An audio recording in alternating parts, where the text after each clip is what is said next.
So, basically, Sunday night, early Monday morning, Amazing Age number 5. I finished drawing it, uh, penciling, inking, lettering. Pretty much my job on the book is done.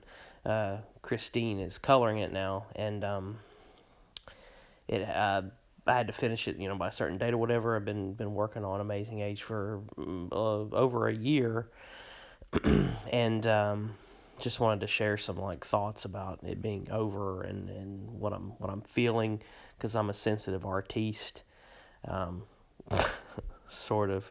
I'm kidding, but one of the things the whole idea, the whole point of me doing this was sharing it with my kids. They've reacted to it. My son digs it, which I was really hoping we would it would have a connection with him, which is cool. My daughter digs it. I've caught them both reading the issues, so it's cool. And um, as far as it being over, I'm sitting here and I'm recording this, and I have no idea what to do with myself.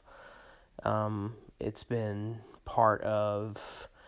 Uh, I've thought about it every day since I've started it, and so it feels like I'm bored right now.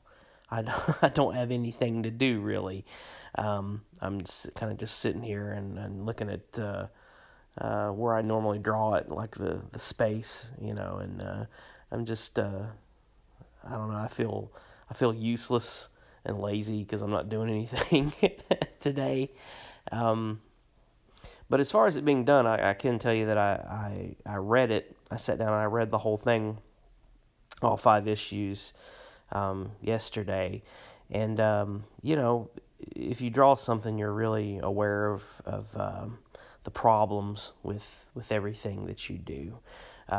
You have to kind of accept that this is what it is and move on, warts and all. And that being said, I can kind of look at it, and I enjoyed reading it yesterday all the way through. It was very um, entertaining, and um, I think that what we were trying to do really works because the original intention was it was going to be 5 issues and then done.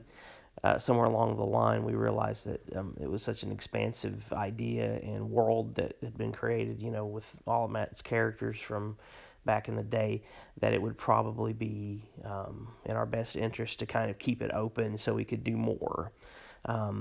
And the way that we did that, executed that in the book, works really, really well. It really reminded me of, I was saying this to some other people.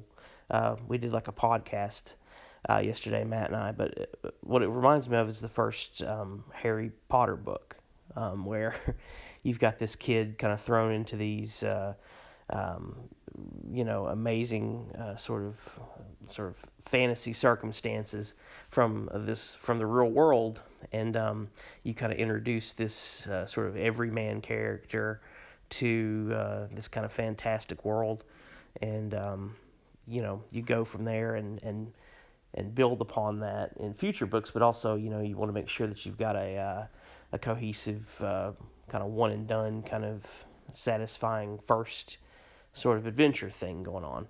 And I think reading it yesterday all as a whole, I think that we did that fairly successfully. I think that I definitely want to do more. Um, we've thrown some ideas together about doing more, and we'll see what happens. All comic books, are this is a business. Comic books, it's the comic book business. A lot of the future of things depends on that aspect. The business aspect, how this thing sells, that sort of thing, because that factors into whether you've got a publisher willing to get it out there. Because they you want to at least break even, right? um, Going forward, we're gonna probably stick with the mini series format if we're allowed to do more, and you know, we want to do more regardless. Sales, and things, those are important, surely, but at this level, we're indie people and we do it just to do it. We're going to be making comics regardless.